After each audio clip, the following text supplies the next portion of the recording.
ত্রিপুরার ঊনকোটি জেলার ফটিকরাই থানাধীন লালডহর এলাকায় পূর্ণ দেবনাথের বাড়িতে ভয়াবহ অগ্নিকাণ্ড ঘটেছে। গ্যাস সিলিন্ডার থেকে আগুনের সূত্রপাত বলে প্রাথমিক অনুমান করা হচ্ছে।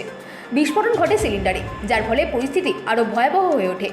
দমকলের ইঞ্জিন ঘটনাস্থলে পৌঁছে আগুন নিয়ন্ত্রণে আনে। ঘটনার পর বাড়ির মালিক পূর্ণ দেবনাথ জানান, তিনি গাড়ি চালক পেশায় নিয়োজিত।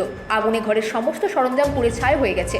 স্বর্ণালঙ্কার, নগদ অর্থসহ মূল্যবান নথিপত্র ধ্বংস হয়ে গেছে। স্থানীয় বাসিন্দা বিকাশ দেবনাথ বলেন, আগুন নিয়ন্ত্রণে আনতে দমকল কর্মীদের প্রচুর পরিশ্রম করতে হয়েছে, তবে ঘরের কোনো কিছুই রক্ষা করা সম্ভব হয়নি। গৃহিণী লাভলি দেবনাথ জানান, সকাল থেকে তিনি গ্যাসের গন্ধ পাচ্ছিলেন, কিন্তু গুরুত্ব দেয়নি। সন্ধ্যায় রান্না করার জন্য চুলোয় আগুন ধরানোর সময় আগুন লেগে ঘরে। তিনি তার স্বামী এবং ছেলে মিলে একাই থাকতেন। ঘটনার পর মানসিকভাবে সম্পূর্ণ ভেঙে পড়েছেন পরিবারের লোকেরা। আশপাশ এলাকার মানুষ ধ্বংসস্তূপ থেকে গুরুত্বপূর্ণ নথিপত্র উদ্ধারের চেষ্টা চালাচ্ছেন। Bureau report, রাতদিন news network.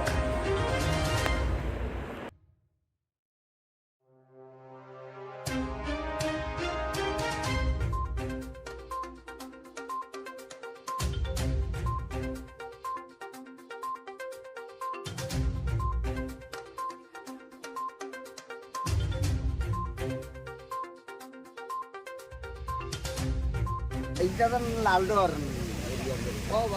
এখন আমরা বাদ কানে বুঝি এখন রাস্তা বেশি জরুরিয়াতে আওয়াজ হয়েছে, মাটি মালটা কাঁপছে, এরপরে আমরা আছি আগুন, এই যে আমরা দৌড় শব্দ হয়েছে বড় গ্যাস সিলিন্ডার না কিতাব আমরা শব্দ শুনছি, এটা খুঁজে আনতাম না। তো গ্যাস সিলিন্ডার ব্লাস্ট হয়ে এই আগুনটা লাগছে। পূর্ণ দেবনাথের বাড়ি, পূর্ণ দেবনাথ, তার স্ত্রী আর একটা ছেলে কিছু বাঁধানো হয়েছিল। ঘরের ভিতরে সবই ফায়ার সার্ভিস আইছে, ওদের ভিতরে টাকা আইতে একটু লেট হয়েছে, দুটা গাড়ি আইছে।